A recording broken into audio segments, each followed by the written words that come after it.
Got it.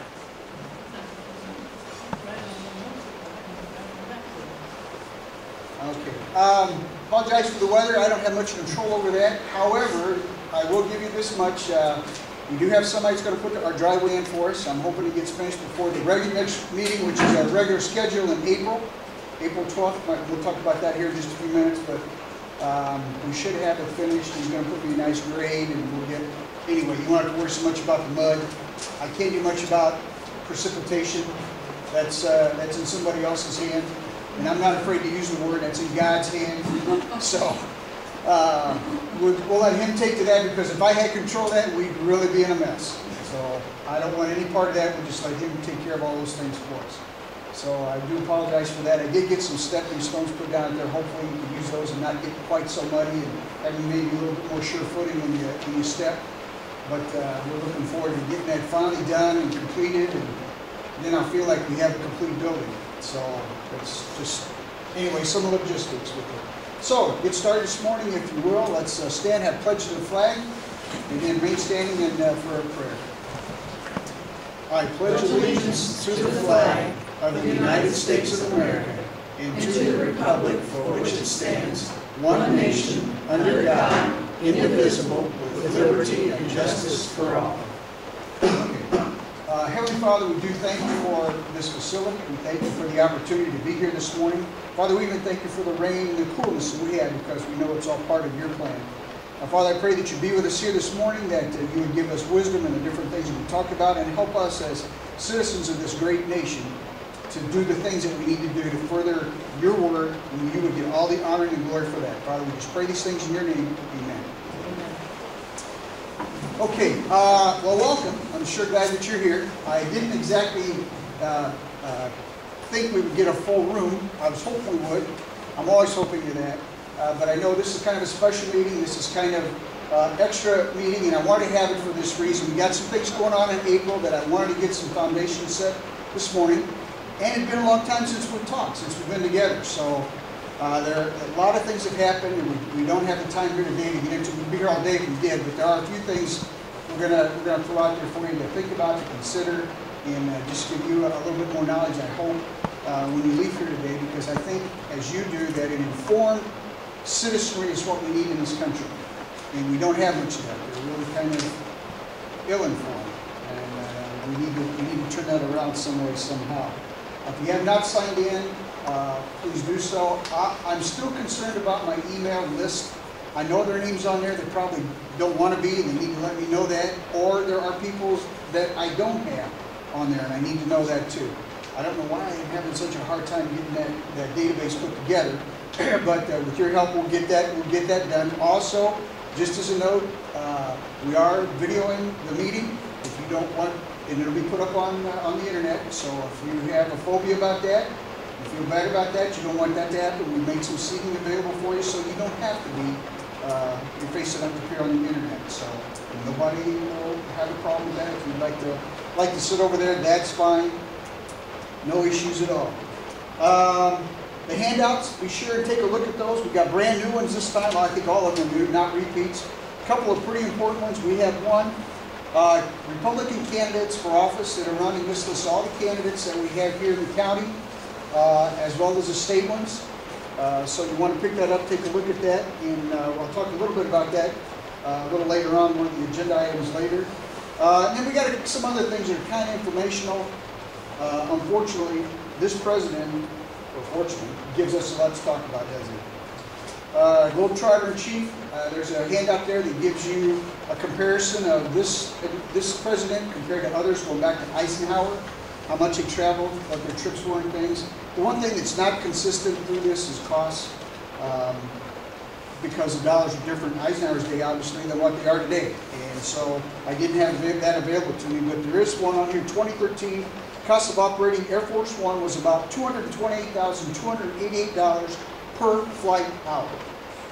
So think about it, and it doesn't matter whether it's Obama or his family flying. And speaking of that, and this doesn't include his latest trip that he's on right now over there. I don't know if you heard that or not, but on the news the other night they were talking about his entourage for that trip. 900 people went with him on this trip. 900 servants over the bomb, including us. 45 vehicles, took his own vehicles, 45 of them. And in order to do all that, they needed 3 cargo planes in addition to Air Force One and another aircraft to fly people. So the cost, tremendous cost that you and I are paying. So now he's globetrotting over there and doing his thing, whatever that may be. So from time to time, actually a lot of times, I hear we get in a discussion and it's like, what's this president done? What has he really done? Well, there's also a page that gives first things that this president has done. So next time that comes up, you'll be able to say, well, first president to apply for college aid as a foreign student and then deny he was a foreigner. There is an ID out there that shows him that says foreign student on the bottom of it. First president to violate the War Powers Act, and on and on. We won't go through all those, but there's some interesting things on here that you can take a look at. And by the way, if you find any of these that aren't true, let me know. I try, and one of the things that I try to do is to go out and verify anything and everything that I say or do or hand out to you is truthful. If you find something that is not, please let me know. Don't take my word for it, by the way. Go out and test me. I don't have a problem with that. I want to be truthful. I want to be as honest and straightforward as I can about anything and everything that we say. And then lastly, this is one of what, actually this is 2 on 1. This is the top part's about Obamacare. And some of the cost premiums that are going to go up. And then the bottom one is the little cartoon of the unaware president. Because every time you ask him about something, he says, I wasn't aware of it. I didn't know that. I mean, this is the first time we've had such an unaware president in the White House. He finds out about things same time we do.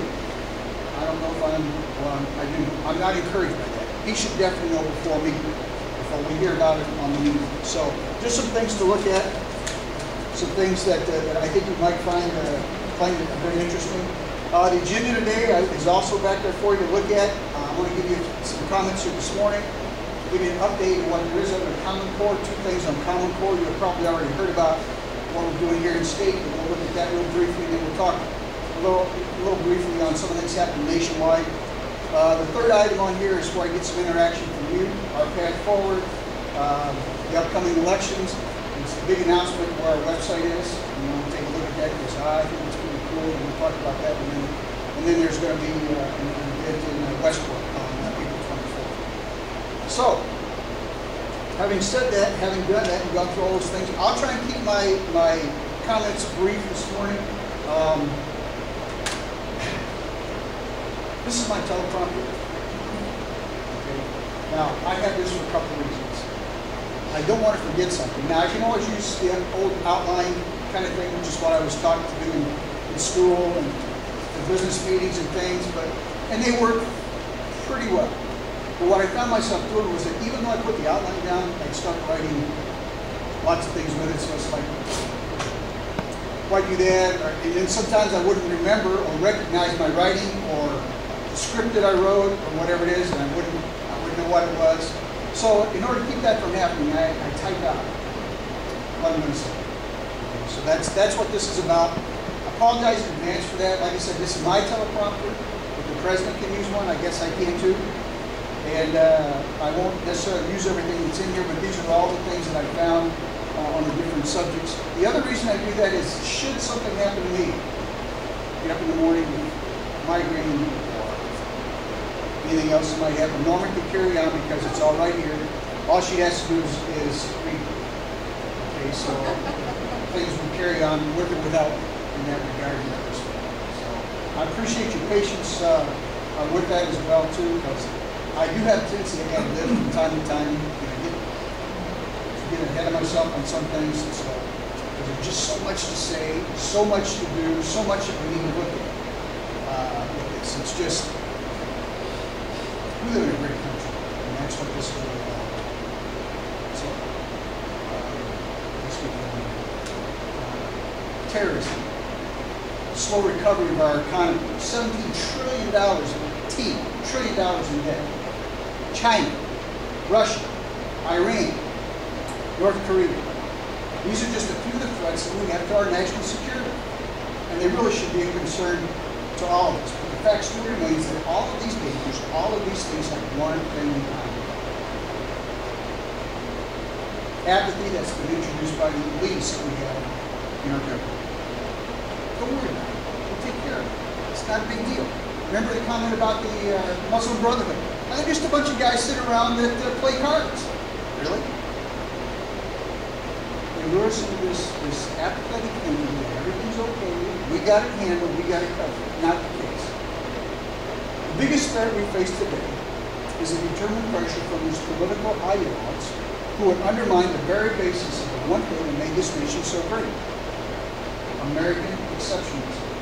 This president has talked about that since he got in office, about how we're not so exceptional. We're not such a big deal. We need to downgrade ourselves. Speaking of that, too, I heard something this morning that gives a real good example of what this president's trying to do.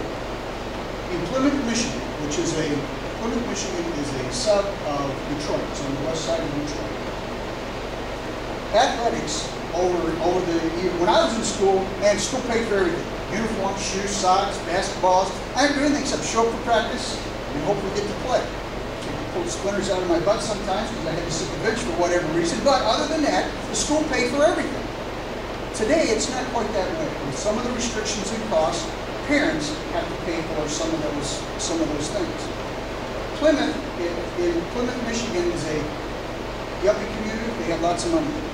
It's one of the nicer, more affluent parts of that Detroit area. In Detroit, unlike Indiana, football, baseball are big sports, big deals up there. So this local high school had a really good baseball team.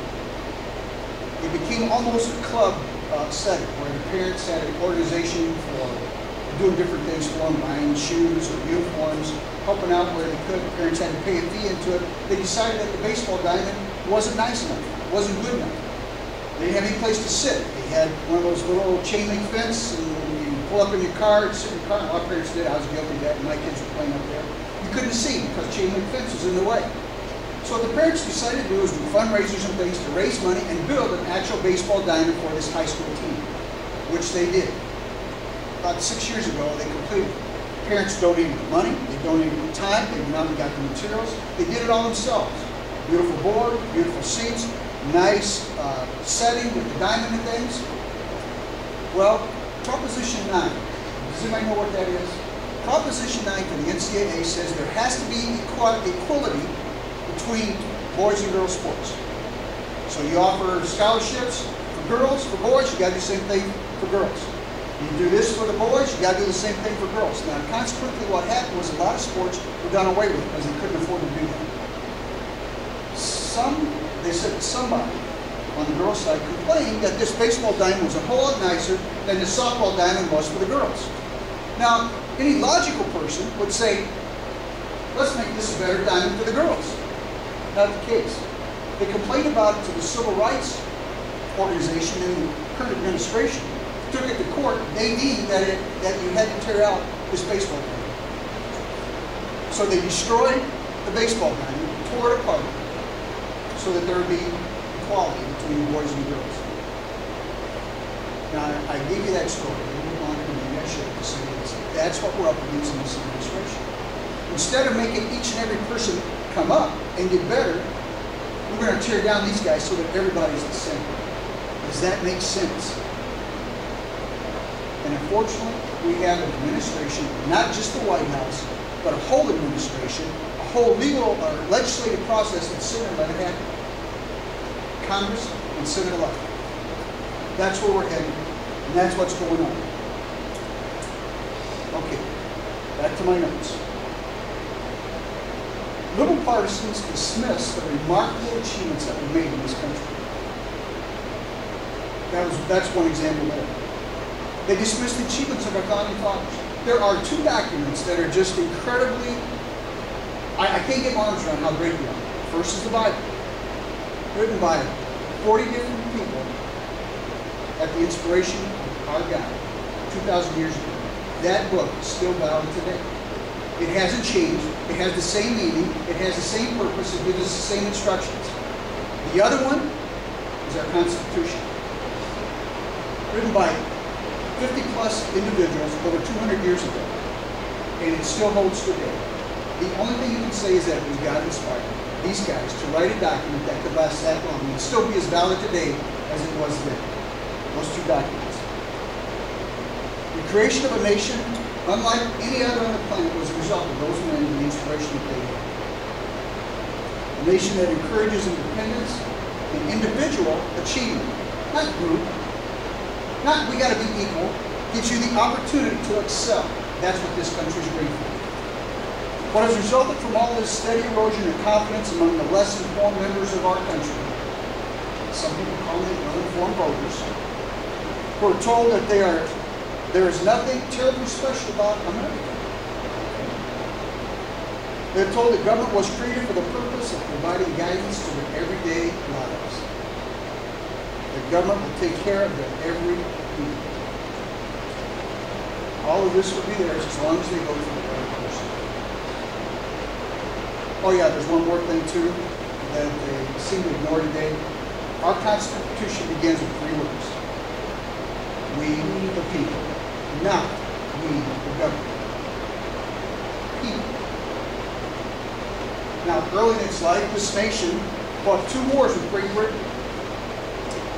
A bunch of ragtag colonists went to war with, at the time, one of the greatest military powers in the world. And they won. Once, twice. Obviously, making this an exceptional point of history. We took to heart the notion that all men were created equal and fought yet another great war, the Civil War, to rid our nation of slavery. There were other issues, but it was to basically rid our country of slavery. We came to the rescue of the free world, too. We fought in the war to end all wars, and then we did it again in World War II. We faced the threat of nuclear annihilation by the communists, standing toe-to-toe with them, staring them down, forcing them to back down. And then we finally did something else. We instigated dismantling of the Soviet Empire, which was a tremendous threat in those days. By the way, what you haven't heard was how someone's trying to put it back. All of these exceptional accomplishments were achieved by free individuals, citizen soldiers, GI Joes. Whatever you want to call them, they were children of a nation that was and is an example of freedom in the world. We've always been looked at as freedom. Always. Millions of immigrants who populated our country many years ago came here because of the opportunities that were available to them that they didn't have anyplace else, that wasn't available in their home country. They came here to work, and they did. Created a land where a person with the ambition and will to succeed does succeed. It's always been there. Given the opportunity. This is a land where one conservative president told office the liberal rabble with this quote. I'm sure you'll recognize it. Ask not what your country can do for you, ask what you can do for your country. Where did that go? Where is that at? Where is that sentiment today? People sit back and say, country, give me. It's got to stop. So, now that Barack Hussein Obama has declared himself dictator, what are we going to do about it? What can we do about it? In spite of the fact that Congress already has the constitutional duty and authority to do something about it, one of my favorite representatives, Trey Gowdy, introduced a bill to do something with it. In case you hadn't heard about it, it's called Enforce the Law Act of 2014. It's a real simple measure that says that Congress has standing to sue Obama when he subverts the Constitution. And he does that pretty regularly. And then Barack Obama actually said this. He said, Congress may not assign such power to itself. Well, we'll get to that in just a minute. But standing to sue, I've asked Judge Day to come and talk to us about some things too. We supported him when he ran for office.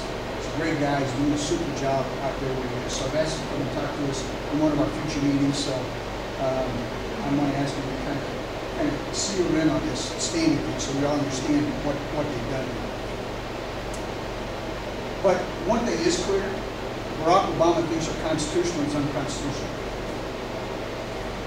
There's no other word for it. There's no other way to look at it. So if Obama can claim that the Constitution is now unconstitutional, what can be done? He completely ignores it. Well, another one of my favorite representatives said this, Michelle Bachmann. We must have the support of the American people in order to have him impeached. We have to support them. They have to know that. No matter what you may not be hearing from this mainstream media that we have, the sad and plain and simple truth is that Michelle Bachmann is right. The only thing prohibiting Congress from removing Barack Obama today is their delusion that we're not behind it. Now, you don't have to answer this question. Let me ask you this. When was the last time you contacted either one of our senators or our representative about anything? That's the problem. We're not alone with that either. There was a program on the other day, a big organization. They went to the American University in Washington, D.C., talked to only people that were political science majors, and asked them this one simple question. Can you name one of the senators?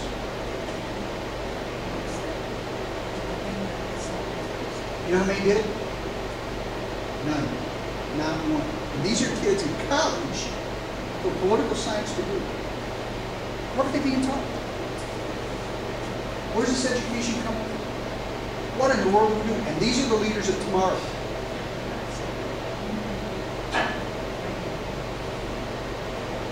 Right after Barack Obama threatened to veto Gowdy's act, John Boehner decided to step up and make a comment too. He said this: the fact that the president would threaten to veto a measure requiring him to uphold his constitutional obligations is outrageous. I agree. One of the few things I've been able to agree with John Boehner about that. I had a lot of high hopes for this guy. Gotta admit, he's really let me down. Make no mistake, in spite of what you're not hearing, removing Barack Obama from the office he holds, I'm going to use the word he holds, is finally gaining some traction in Washington, D.C. There are finally some people starting to sit up and say, hey, we can do something about this. Really? After 5.5 years, you're finally going to do something. It would sure have been nice to do this 3 years ago. When we saw him say, when we heard him say what he was going to do, and then he actually started to do it. I gave him that. He told us what he was going to do, and he's doing it. By the way, the Democrats also know that Obama's days may be numbered. Matter of fact, they're trying to stave off this growing movement to remove Barack Obama from his office. It's become a major campaign issue. You heard about it? Probably not. Again, that information is not getting out to us. They sent out an email, and after they listed the number of GOP candidates that have jumped online to do this, support this impeachment, here's what this is email they sent to Obama for America supporters. By the way, Obama for America is the group that did the fundraising and push to get him elected. And instead of just dying off like other organizations do, they broke off and became this group. DNC issued this letter, this note to them. It says, quote, remember, if we win just 17 more seats, we'll take back the House and put an end to this kind of asinine behavior. Okay, I'm trying to understand where that behavior is and who that behavior is directed at. Barack Obama and the Democrats are actually campaigning on impeachment of Obama. They are concerned. If you don't know about any of this because the mainstream media won't report it. Anyways, nowhere. You don't know about it because a lot of establishment Republicans are desperately trying to convince us that they're powerless when it comes to removing him from office. Well, guess what? They're not. Dr. Alan Keyes put it another. He said this, quote, quietly, a tide is rising in favor of taking the necessary constitutional steps to remove the danger by impeaching and removing Obama and his cohorts from office. But since the GOP's leadership has been and is acting in collusion with Obama, they refuse to provide a rallying point for the Senate. And then he goes on to say this, nothing stands in your way except the shackles of the mind that are, in the end, the most effective bonds of tyranny. The answer is in our So, is Dr. Keyes right? Are establishment Republicans really in collusion with Obama? Are they actually trying to make us believe that they're powerless to do anything about this Obama situation? Well, the short answer is yes. Case in point, at this very moment, the GOP is considering a measure that is allegedly meant to stem Obama's overreach of power. Washington Examiner reports that the Boehner-led House did this, and here's their quote, that the measure would allow the House to bring civil action against the administration if it deems the executive branch is not enforcing the law. Well, that sounds pretty good. Sounds pretty tough, doesn't it? Of course, there's a little problem with that. They already have the problem. It's already given them to the Constitution. They don't need to do this. And basically what they're doing is pitching it to the courts. Everything goes to courts. We live in a sewer-hungry country. Our legislators are doing nothing anyways. I don't know about you. I don't trust the courts. It's not what it needs to be. That's not what our founders intended. It's not what they wanted to do. Well, our elected officials trying to sound tough as they advocate their responsibilities, their duties to stop Barack Obama's abuse of power.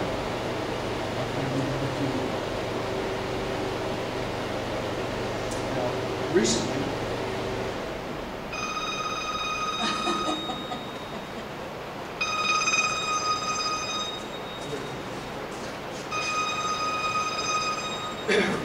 recently, Harry Reid from the Senate floor made some comments about some things, demonized citizens, called citizens liars for various things that he didn't agree with.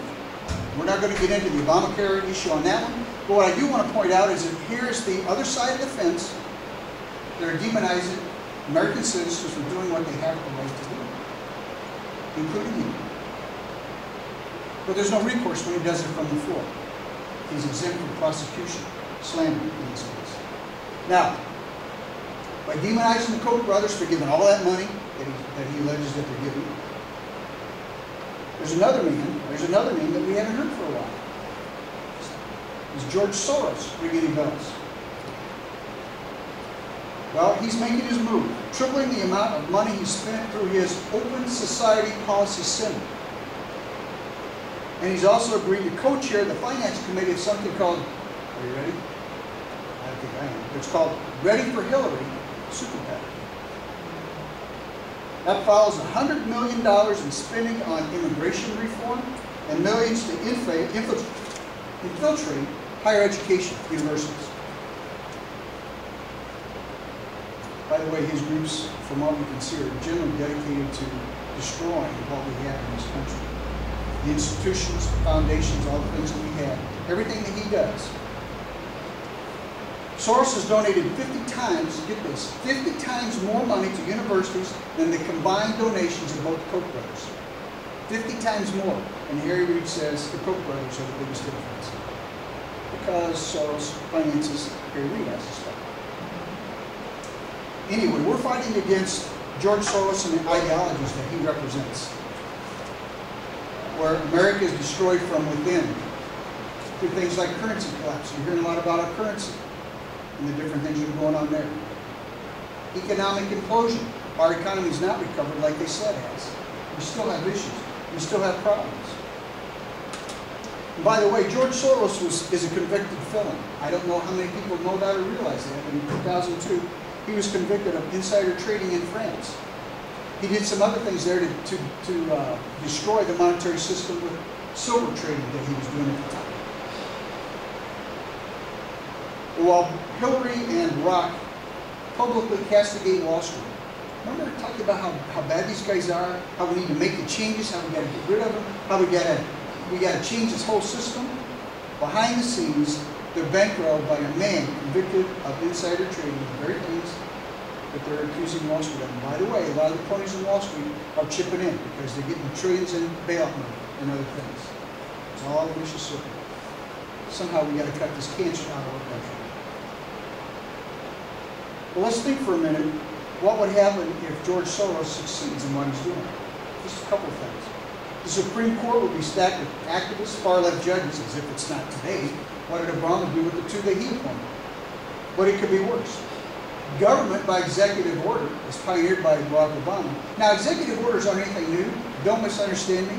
Presidents have been doing this for a very long time. But if you look at the kind of executive orders that were written in the past versus what this man's doing today, they're much different. He's much more dangerous. And you can only imagine what it would be if we get a hell of a lot of people. No immigration enforcement whatsoever. I'm not sure there's much today anyway, so I don't know how big a change that would be, but that's one of the things they listed. By the way, did you hear the latest? This administration has the highest number of deportations of any administration ever by hundreds of thousands of people. Did you know that? You know why? Just like other things with this administration, they mucked with the numbers. They changed the way they report the numbers. In the past, a Border Patrol person might catch somebody coming across the border, they give them a bottle of water and a granola bar and send them back. Nothing done. Today, that's counted as a deportation. When you take those out of the mix, and by the way, there are thousands of those every day. You take those out of the mix, it has the fewest number of deportations on record. Just saying. You got to look at what the numbers really are. Get into them and what they are. And I'm not going to go through the rest of this. They're just, but you get the idea. With that kind of, that's why it's so dangerous. The very country that we love, the very things that we had, are going to be gone. They're going to be destroyed. Well, George made his move. A lot of conservatives are making theirs. There are 7 states that potentially will flip. Lots of activities, lots of things going on there. And we can only hope and pray that we can put a stop to this at some point. I think people are starting to wake up.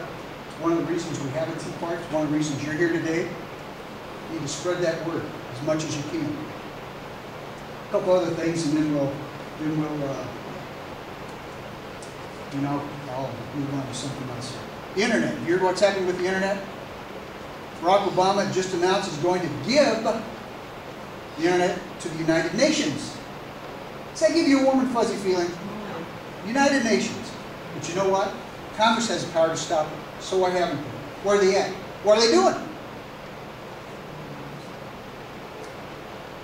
He's given it to something called a global multi-stakeholder community. What in the world is that? I've been trying to understand what that is, and I just can't. I just don't know. Unfortunately, it's anything that has to do with the United Nations. We need to be aware of. We need to be careful of. But included with that are other countries that don't have the freedom and liberties that we have. Russia, China, Argentina, Uganda, Syria. All these will have a say in that. And by the way, I don't know where I put it here. To keep this also in mind.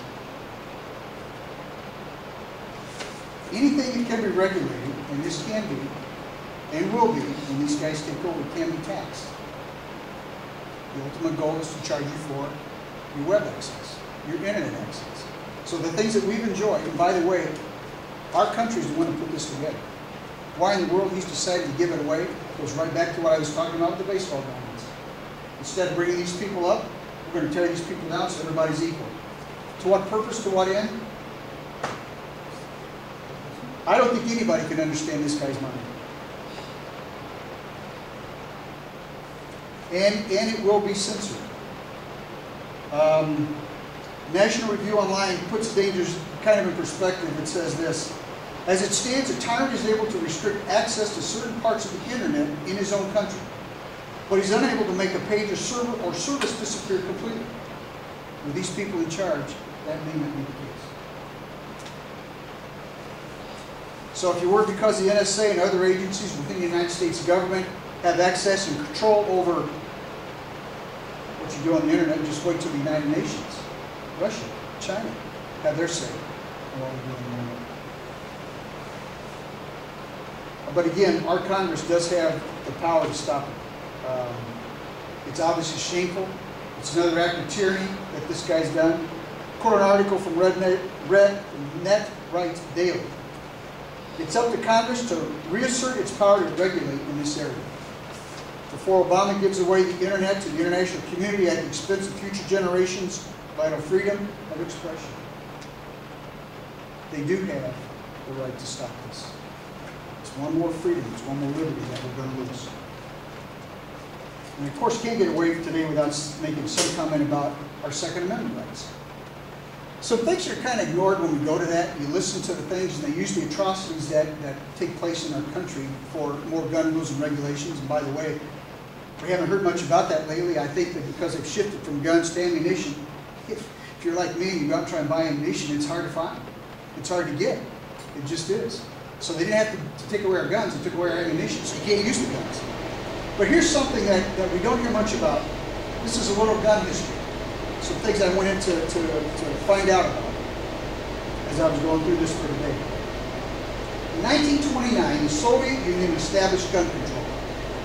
And from 1929 to 1953, about 20 million dissidents who were unable to defend themselves were rounded up and exterminated. 20 million. In 1911, Turkey established gun control. And from 1915 to 1917, 1.5 million Armenians, unable to defend themselves, were rounded up and killed. Exterminated.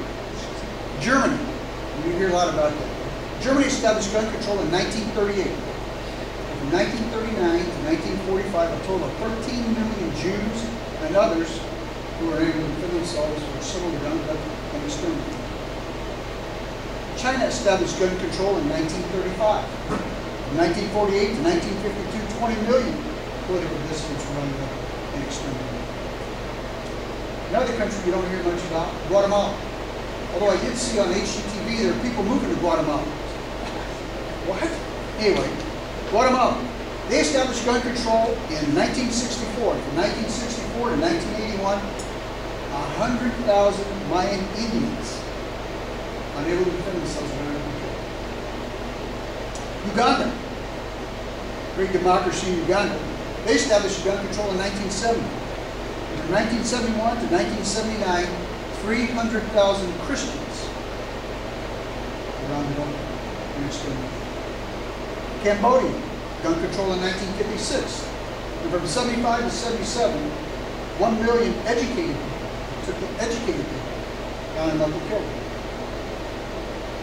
So, summary here it is. Defenseless people rounded up and exterminated in the 20th century because of gun control, 56 million.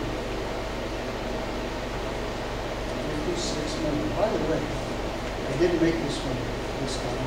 I'll get it done the last time.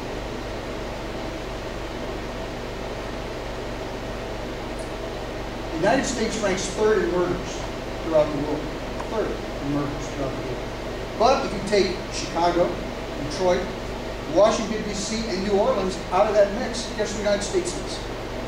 Fourth from the bottom. And by the way, all four of those cities have the toughest gun control laws in the United States, despite the fact that their mayors are good. But that's beside the point. They have the most restricted gun control laws, and they're the place where murders are highest. Gun control. You won't see this data on the evening news. You won't see it any place. You won't hear politicians talking about it from the Senate floor or the House of Representatives. Because guns in the hands of honest citizens save lives and property. And gun control laws adversely affect only law-abiding citizens.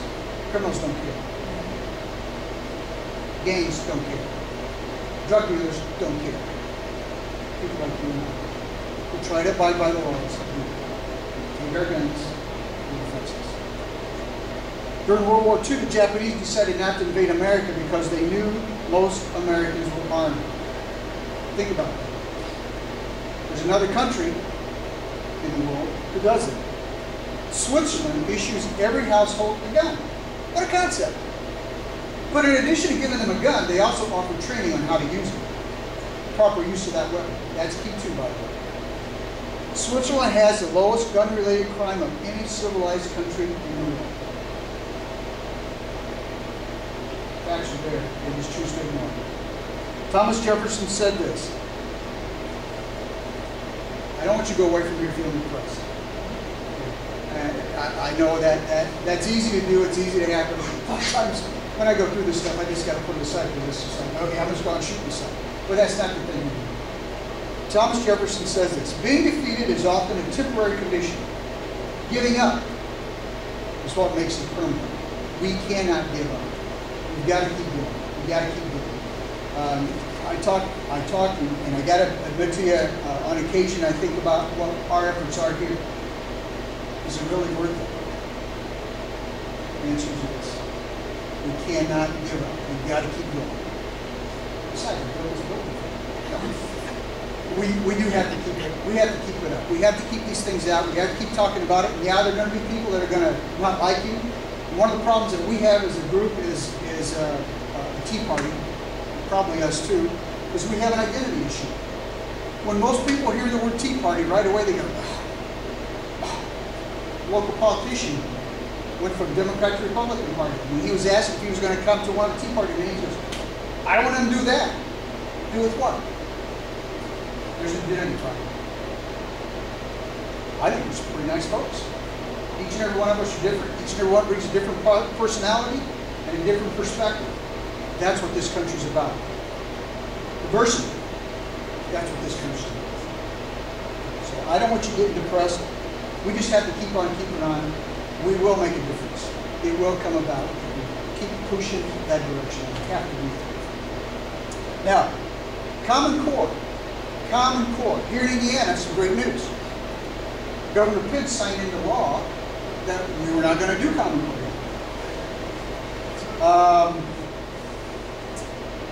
See, he signed a bill pulling Indiana from reading math education standard adopted by most states around the country. Great. I got a quote here. I'm not going to go into all of it, but he says this. And there's a big debate. We have a friend of ours from Michigan. And every time Norma, I'm not on Facebook, every time Norma posts something on Facebook about Common Core, oh man, get this whole tirade about how great it is and how we don't understand it and how we're uninformed things. And there's all kinds of examples, and I got one here. I'll show you just a little bit. Penn says this, quote, I believe our students are best served when decisions about education are made at the state and local level. Absolutely true. I don't need somebody in Washington, D.C. setting a standard for my grandchild here in Indiana, or in Texas, or South Carolina, or even California for that matter. That's better done right here at home. And by the way, the government was set up for something entirely different to tell us how to educate our kids. That's our responsibility. It's your responsibility as parents and grandparents too, by the way. Not the Department of Education, not your local school board, it's your responsibility. If you're not looking at the school books, you need to be doing it. Because there's some things that sneak in there pretty easily. And we'll go into one of those in just a moment. Nationally, U.S. Chamber of Commerce, pretty powerful organization and somebody that has a lot of pull, along with another potential presidential candidate, Jeb Bush, hailed the Common Core standards. They're all for them. Now, I got to ask this question, what are they? They've not been written yet. They don't know what they are. They're plowing ahead with this, but they don't have the standards done. They're not complete. They don't know what they're measuring to. So how in the world do you say they're great? How in the world do you supply it? How in the world do you support it? You can't. But these guys are standing behind it. Teachers or Democrats, establishment are starting to deal with something because eyes are starting to open up. Some of the teacher unions are finally recognizing that this Common Core isn't such a good deal. It's a good deal for them because they didn't really have to do much. They just, here it is, this is what you teach to. But it takes away their flexibility and opportunity to actually teach. Whatever the core is, whatever the curriculum is, that's what you do. You do not deviate from it. National testing. They say it's supposed to make us more competitive. It's supposed to make all the kids, once again, at that same level. Not true. And you're probably just as much aware of this, maybe more so than I am. You have students in a particular class at different levels of understanding and learning capabilities. You cannot teach them all to that. And these standards teach to the lowest level. So what do you do with the ones that are in the middle or at the higher end of it? We have a couple of grandkids that are at the higher end. What do you do with them when they've already got the stuff there? They got the stuff from home. They don't need it. So they got to come to school, and that's what they get. Several things happen. They get bored. They get in trouble. They get disciplined. Whatever. Maybe they drop out, and then it becomes not what they Common Core is intended. So there are consequences to this. And at the same time, 36 states, District of Columbia begin this week taking field tests of new assessments based on the standards. Again, what are the standards? They don't have them. Although the real tests, this is kind of interesting too, the real tests from this report say the real test won't be given for another year. So what are you doing? It's like everything else of this administration. It's a shotgun approach to something. Throw it out there and see what sticks. Common Core is not one of them. And there are many, many that are fighting this. Rand Paul just joined 7 colleagues, which include Ted Cruz, to sponsor a measure that would bar federal financing of any Common Core component. Because right now the Obama administration is using money. We're supposed to use this. Use Common Core, you don't get the financing. We're trying to put legislation to stop that from occurring. Marco Rubio is part of that too, and also go out there that Rick Santorum supports that approach as well. Now this is the one that I was going to that I wanted to tell you about, and then we'll end Common Core. Springfield, Illinois, superintendent says his teachers will keep using Common Core workbook. It has a slight constitutional problem. Last week, it was reported that the school, this is a district, like I say, in Illinois, sanctioned a workbook to teach students that the Constitution allows gun owners to only keep and bear registered arms. Here's the actual page from the workbook. It says this: Amendment 2, parentheses 1791, right to bear arms. And underneath it, these are the words. This amendment states that people have the right to certain weapons, providing that they register them and they have not been in prison. The Founding Fathers included this amendment to prevent the United States from acting like the British, who had tried to take weapons away from the colonies. Yeah, this is Common Core. This is what our kids are being fed. You know what? There's probably teachers that don't understand this either. But that's what it says. So during a recent interview with the local radio station here, this guy's name is Bob Hill.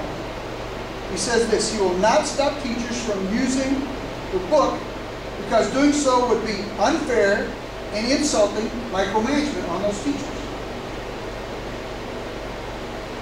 He even claimed the material is not proselytizing a certain political point of view, and argued removing the material would be pretty unfair relative to what the teacher has going on in their room. Now think about that. This quote here is just, this one really drives me through the wall. Mr. Hill claims the controversial text is valid because the workbook, quote, is not the only resource that provides a definition of the Second Amendment. You're teaching it in school. What are you talking about? He further explains that he thinks the resource accurately places the Second Amendment in context in 2014. These people are bent on reshaping America, our Constitution, our history, our future, and our kids. That's why it's important we pay attention to what they're being taught.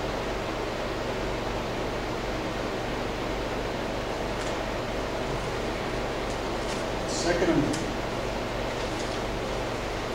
All right. I gave you about as much bad news as I can. Things that you need to be aware of.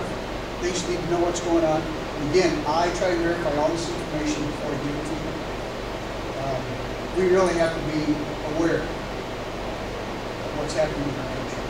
We really do. At all levels. At all levels. Okay. Our path forward. I want to talk for a minute about our path as a Tea Party going forward. What is it we want to do? Where do we want to go? What do we want to be? How do we want to carry that message forward? We have these meetings. We could always have a rally at some point, although we've looked into a couple of those. They've changed the rules on us a little bit since we did our first one back in '09.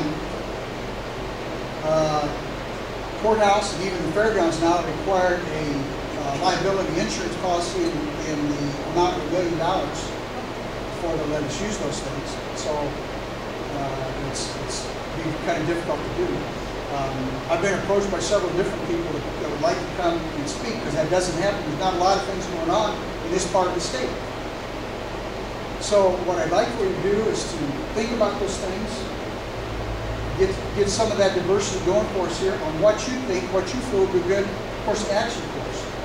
one of the things that we really need to do, that, and I thought about it this morning and kicked myself because I did, because I was going to get you a list of days and times of local meetings. If you're interested in what's going on in the city, what's happening there with some council meetings, Board of Works, zoning, and all those kind of, they're all there. They're on the website, by the way, but I was going to give you this stuff and write it out and give it to you in the handbook. I didn't do that. Same thing with county council meetings, area zoning meetings, water board meetings. There's all kinds of things that are happening.